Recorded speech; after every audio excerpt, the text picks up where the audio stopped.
Bible अध्ययन श्रृंखला के अंदर आपका स्वागत है। प्रभु आपको बहुत आशीष दे। रोमियो को लिखी हुई पत्री 14वें अध्याय का अध्ययन आज अपन करने जा रहे हैं। चलिए प्रार्थना करें। प्रभु हम आपको धन्यवाद देते हैं जीवित वचन के लिए जो आपने हमें दिया है। इसको सीखने का, समझने का और जीवन में लागू करने का अनुग्रह हम आपसे चाहते हैं। और कितना बड़ा सौभाग्य है कि आप हमारे साथ पवित्र आत्मा उपस्थित है कि अपने लिखे हुए वचन को आप हमें समझा सकें। सचमुच सारी महिमा आपको देते हैं। प्रार्थना प्रभु यीशु मसीह के नाम से मांगते हैं, आमीन और आमीन।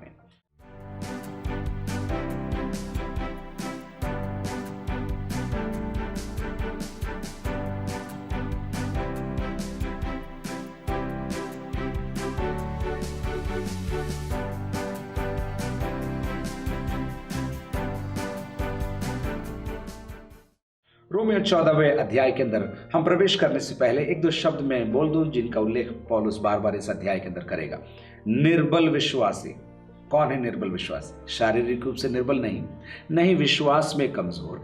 लेकिन पौलुस की परिभाषा के अंदर निर्बल विश्वासी वे लोग हैं जो विश्वास में आने के बाद भी पुरानी रीतियों पर, पुरानी परंपराओं पर निर्भर रहते हैं। विशेष करके वे यहूदी लोग जो प्रभु यीशु मसीह पर विश्वास करते हैं, फिर भी यहूदी मत के अनुसार भोजन खाने के विषय में, दिन को मानने के विषय में वे अब भी यहूदी परंपरा पर चल रहे हैं। पौलुस ऐसे लोगों को निर्बल विश्वासी नाम देता है। न केवल यहूदी लेकिन गैर यहूदी लोग भी उनके साथ जुड़े हुए थे, ऐसा हम अनुमान लगा सकते हैं। तो चलिए अपन इस अध्याय को पढ़ना शुरू करते हैं। जो विश्वास में निर्बल है उसे अपनी संगति में ले लो, परंतु उसके शंकाओं पर विवाद करने के लिए नहीं। पौलुस लिख रहा है रोम की मंडली के अंदर बहुमत गैर यहूदी विश्वासियों की है, एक छोटा झुंड यहूदियों का भी है।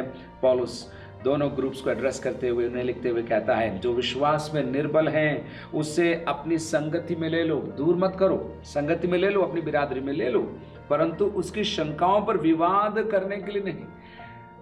आपसे अलग मत रखने वाले, आपसे अलग बात करने वालों को अपनी संगति में ले लो, लेकिन वाद विवाद करने के लिए नहीं, झगड़ा उत्पन्न करने के लिए नहीं। आगे बताएगा तो फिर क्या हमें करना है उनके साथ। एक को विश्वास है कि सब कुछ खाना उचित है, परंतु जो विश्वास में निर्बल है वह साग पात ही खाता है। अब देखिए इस 14वें अध्याय के अंदर पौलुस सामूहिक भोजन के विषय में बात करेगा। और जब ये यहूदी लोग इन सामूहिक भोजन में आते थे तो उन्हें भोजन के विषय में शक हुआ करता था, ये मीट कैसे मारा गया है। आपको मालूम है, फिर भी मैं आपको बताता हूँ। कोशेर मीट यहूदी लोग बोलते थे। कोशेर यानी कि उनकी परंपरा के आधार पर काटा गया और तैयार किया गया मीट, या अन्य और सरल शब्द में हम कह सके उनकी नज़रों में पवित्र कोशेर। तो वो शक करते थे ये कोशेर भोजन है कि नहीं, ये कोशेर तरीके से तैयार किया गया है कि नहीं। इसलिए वो जब सामूहिक भोजन में आते थे तो वो मीट न खाकर, मांस न खाकर साग पात ही खाते। पौलुस क्या कह रहा है देखो, एक को विश्वास है कि सब कुछ खाना उचित है, परंतु जो विश्वास में निर्बल है वो साग पात ही खाता है, क्योंकि हर चीज को शक से देखेगा। किसने बनाया, कैसे बनाया, कहां से लाए थे, कैसे तैयार किया गया, इसलिए वो क्या खाता है, साग पात ही खाता है। तीसरी आयत देखिए, खाने वाला न खाने वाले को तुच्छ न जाने। ये बहुत बहुमूल्य एक सीक्रेट है हमारे विश्वासी जीवन के लिए। देखिए, खाने वाला न खाने वाले को तुच्छ न जाने, और न खाने वाला खाने वाले पर दोष न लगाए। अगर आप एक चीज आपके विश्वास की मात्रा के आधार पर करते हैं तो जो नहीं करते उन्हें आप नीचा मत देखिए। अरे तुम्हारा विश्वास कैसा है, तुम कमजोर क्यों हो, ऐसा ना कहिए। और जो नहीं करते हैं वे करने वालों को देखकर उन पर दोष न लगाए। दोनों झुंडों को पौलुस एड्रेस कर रहा है, उनसे वार्तालाप कर रहा है। देखिए क्यों तुच्छ न जाने और क्यों न दोष लगाया जाए। पौलुस लिखता है क्योंकि परमेश्वर ने उसे ग्रहण किया है। यहाँ पर उसे ग्रहण किया है लिखा हुआ है, लेकिन हमारे समझने के लिए हम ऐसे समझ सकते हैं दोनों झुंडों को, खाने वाले झुंड को और न खाने वाले झुंड को प्रभु ने क्या किया है, ग्रहण किया है। मेरे साथ बोलिए, ग्रहण किया है। ये शब्द मसीह जीवन के अंदर बहुत गहरा अर्थ रखता है, ग्रहण करना, ग्रहण करना। अक्सर जब विवाह होता है, मैंने मेरे पिताजी से सीखा है और उस वाक्य का प्रयोग मैं करता हूं, जैसा परमेश्वर ने मसीह यीशु में हमें ग्रहण किया है, एक दूसरे को उनकी कमियों के बावजूद, उनके अतीत के बातों के बावजूद एक दूसरे को ग्रहण करो। ये शब्द 15वें अध्याय की 7वीं आयत में आएगा खूबसूरत तरीके से। देखिए वहां लिखा है, इसलिए जैसा मसीह ने परमेश्वर की महिमा के लिए तुम्हें ग्रहण किया, वैसे ही तुम भी एक दूसरे को ग्रहण करो।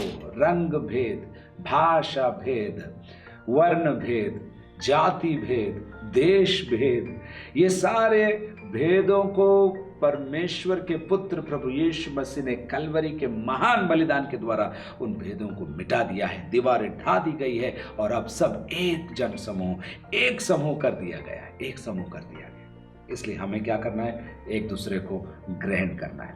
पौलुस फिलेमोन को अपनी पत्री लिखता है और फिलेमोन को पत्री लिखते समय कहता है, तेरे घर पर कभी ओनेसिफोरुस हुआ करता था और वो तेरे घर से चोरी कर कर भाग गया, तुझे उसने नुकसान पहुंचाया, लेकिन अब मैं उससे मिला और उसने प्रभु को स्वीकार किया। अब वो विश्वासी हो गया, मेरा भाई और तेरा भाई भी हो गया, और अब मैं उसे तेरे पास भेज रहा हूं। उसी व्यक्ति को जिसने तेरे घर से चोरी करी थी, जिसने तुझे नुकसान पहुंचाया, अब विश्वासी बनकर बाइबल पकड़कर मैं तेरे पास भेज रहा हूं। उदाहरण के लिए, उस समय तो बाइबल संपूर्ण रूप से संकलित नहीं थी, लेकिन समझाने के लिए मैंने उस बात को कही। तो मैं उसे तेरे पास भेज रहा हूं, और जब वो आएगा तुझे क्या करना है? तुझे उसे ग्रहण करना है, ग्रहण करना है। आप सोचकर देखिए, अगर आप फिलेमोन की जगह होते, आपके घर से आपके साथ काम करने वाला आदमी चोरी कर कर भाग गया, ठीक है, उस समय वो विश्वास में नहीं था, लेकिन अब विश्वास में आ गया और अब वापस आ रहा है, आपके मन में क्या होगा? नहीं, मैं तो नहीं रखूंगा, या फिर हिसाब किताब लूंगा, या फिर दंड दूंगा, या केस करूंगा, या मेरे सामान को मांगूंगा। पौलुस बोल रहा है ये कुछ नहीं करना, और अगर तेरा कुछ उसने लिया है तो याद रखना, मैंने तुझे सुसमाचार सुनाया है और मेरा कर्ज तेरे ऊपर है, उस खाते में उसको डाल देना, लेकिन इसको क्या करना? ग्रहण करना। नोट कराते हैं ग्रहण करने की बात, कठिन है लेकिन जरूरी है। देखा जा सकता है मसीही जीवन के अंदर, मसीह परिवारों में कई बार हम एक दूसरे को ग्रहण नहीं कर पाते। बहुत जरूरी है, अनिवार्य है। पौलुस लिखता है रोम की मंडली को, खाने वाला न खाने वाले को तुच्छ न जाने और न खाने वाले पर दोष न लगाए। चौथी आयत, तू कौन है जो दूसरे के सेवक पर दोष लगाता है? तू कौन है जो दूसरे के सेवक पर दोष लगाता है? ये सेवक आपको याद होगा 13वें अध्याय के अंदर भी आया था। शहर के अधिकारियों के लिए या देश के अधिकारियों के लिए भी पौलुस ने ये शब्द सेवक उपयोग किया था। लेकिन यहाँ देखिए, तू कौन है जो दूसरे के सेवक पर दोष लगाता है? ये सेवक शब्द कहाँ से आ गया बीच में? हर विश्वासी परमेश्वर का सेवक है, न केवल परमेश्वर का जन, लेकिन परमेश्वर का सेवक है। और अगर सेवक है तो उसे काम मिला है और उसे पूरा करने की जरूरत उसे है। तो पौलुस लिख रहा है, तू कौन है जो दूसरे के सेवक पर दोष लगाता है? अब देखिए, उसका स्थिर रहना या गिर जाना उसके स्वामी ही से संबंध रखता है, वरन वह स्थिर ही कर दिया जाएगा, क्योंकि प्रभु उसे स्थिर रख सकता है। प्रभु से स्थिर रख सकता है।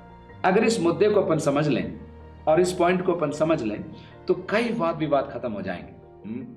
मांस खाना चाहिए या नहीं खाना चाहिए, गहने पहनने चाहिए या नहीं पहनने चाहिए, फैशन में जाना चाहिए या नहीं जाना चाहिए, किस हद तक हम संसार के अंदर नौकरी कर सकते हैं, नहीं कर सकते। देखिए लिखा है, उसका स्थिर रहना उसके स्वामी से संबंधित है। स्वामी निर्णय करेगा कि वो स्थिर है कि नहीं। ये जो स्थिर रहना पौलुस कई जगह उपयोग करता है। खड़े रहो, सब कुछ करने के बाद खड़े रहो। एक दो आयत में आपको दूं, इफिसी 6:11। अभी मैंने जो आयत को आपको बोला, सब कुछ करने के बाद भी मैं ऐसे बोलता हूं। सुनिए क्या लिखा है, परमेश्वर के सारे हथियार बांध लो कि तुम शैतान की युक्तियों के सामने क्या कर सको? खड़े रह सको, खड़े रह सको। और इस अध्याय में आगे लिखा है, देखिए सब कुछ 13वीं आयत में, इसलिए परमेश्वर के सारे हथियार बांध लो कि तुम बुरे दिन में सामना कर सको और सब कुछ पूरा करके स्थिर रह सको, खड़े रह सको, खड़े रह सको। एक बार 1 कुरिन्थी 15 अध्याय और उसकी पहली आयत में क्या लिखा है, हे भाइयों, अब मैं तुम्हें वही सुसमाचार बताता हूं जो पहले सुना चुका हूं, जिससे तुमने अंगीकार भी किया था और जिसमें तुम स्थिर भी हो। तुम खड़े हुए हो, तुम अडिग हो, तुमने वो छोड़ा नहीं है, वो जगह तुमने छोड़ी नहीं। पौलुस कह रहा है मसीह में बने रहना या नहीं बने रहना मनुष्यों के कानून के आधार पर नहीं या किसी संस्था के कानून के आधार पर नहीं, लेकिन परमेश्वर स्वयं निर्धारित करेगा ये व्यक्ति खड़ा रह सकता है या नहीं। इसने जो किया क्या वो मेरी दृष्टि में सही है या गलत, ये प्रभु स्वयं निर्णय करेगा। लेकिन सब काम प्रभु के हाथ में छोड़ना नहीं है। बाइबल में दिया गया है, हमें सीखना है क्या सही है क्या गलत है, क्या उचित है क्या उचित नहीं है। चलिए 5वीं आयत। कोई तो एक दिन को दूसरे से बढ़कर मानता है और कोई सब दिनों को एक समान मानता है। हर एक अपने ही मन में निश्चय कर ले। यहूदी लोग सबत को मानते थे, लेकिन आप अगर प्रेरितों के काम का अध्ययन करें तो अंत में आते आते वे लोग आराधना यानी कि मसीही विश्वासी आराधना सबत के दिन नहीं लेकिन सप्ताह के पहले दिन वे लोग आराधना करने लगे थे। आपको मैं एक उदाहरण देता हूं।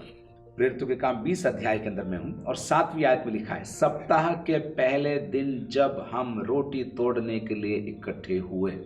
बहुत इंपॉर्टेंट ट्रांजिशन बोलते हैं। अब तक वे लोग सबत के दिन आराधना करते थे, यहूदी होने के कारण सबत उनके लिए महत्वपूर्ण था। सबत के दिन वे काम नहीं करते थे और आराधना के लिए अलग करते थे। लेकिन अब प्रभु यीशु मसीह पर विश्वास वे लोग करते हैं। हाँ, उनका बैकग्राउंड, उनकी पृष्ठभूमि यहूदी थी, लेकिन प्रभु यीशु मसीह पर विश्वास करने के कारण जी उठने के दिन में वे लोग आराधना करने लगे। तो सप्ताह का पहला दिन हमारी भाषा में बोले तो संडे है और वे लोग उस दिन वे लोग आराधना वे लोग करते थे। लौट कर आते हैं दिन मानने के विषय में, तो सबत का दिन हो सकता है या अन्य पर्व हो सकते हैं। इन सारी बातों के मामले में पौलुस लिख रहा है। देखिए, कोई तो एक दिन को दूसरे से बढ़कर मानता है, कोई सब दिनों को एक समान मानता है। हर एक अपने ही मन में निश्चय कर ले। साहब, हर एक अपने ही मन में निश्चय कर ले।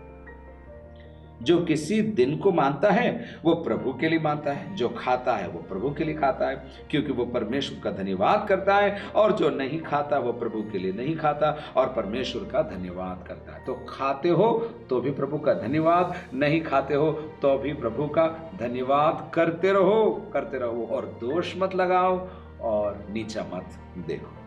7वीं आयत, क्योंकि हम में से ना तो कोई अपने लिए जीता है और ना कोई अपने लिए मरता है। बहुत खूबसूरत बात, ना कोई अपने लिए जीता है ना कोई अपने लिए मरता है।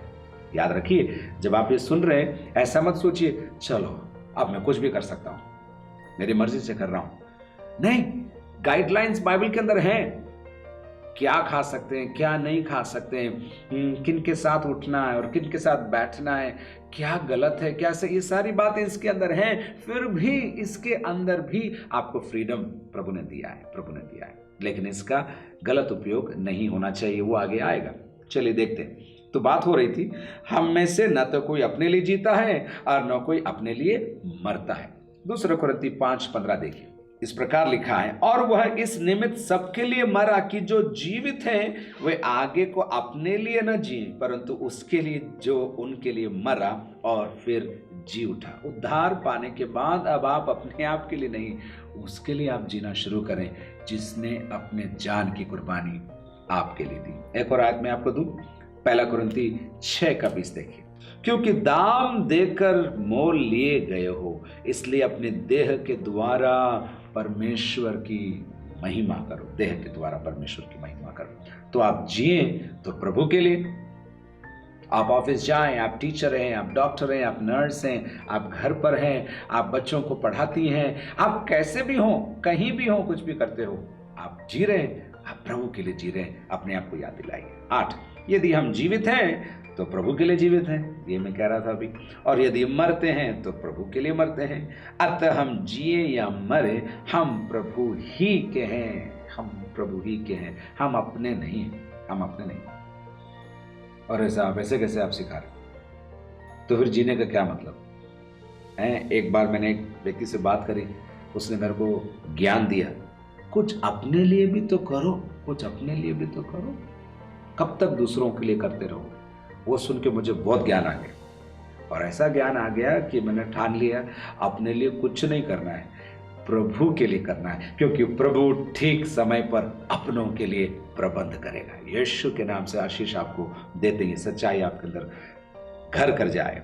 यदि हम जीवित हैं तो प्रभु के लिए जीवित हैं, और यदि मरते हैं तो प्रभु के लिए मरते हैं। अतः हम जिए या मरे, हम प्रभु ही के हैं। 9वीं आयत, क्योंकि मसीह इसीलिए मरा और जी भी उठा कि वह मरे हुए और जीवितों दोनों का प्रभु हो।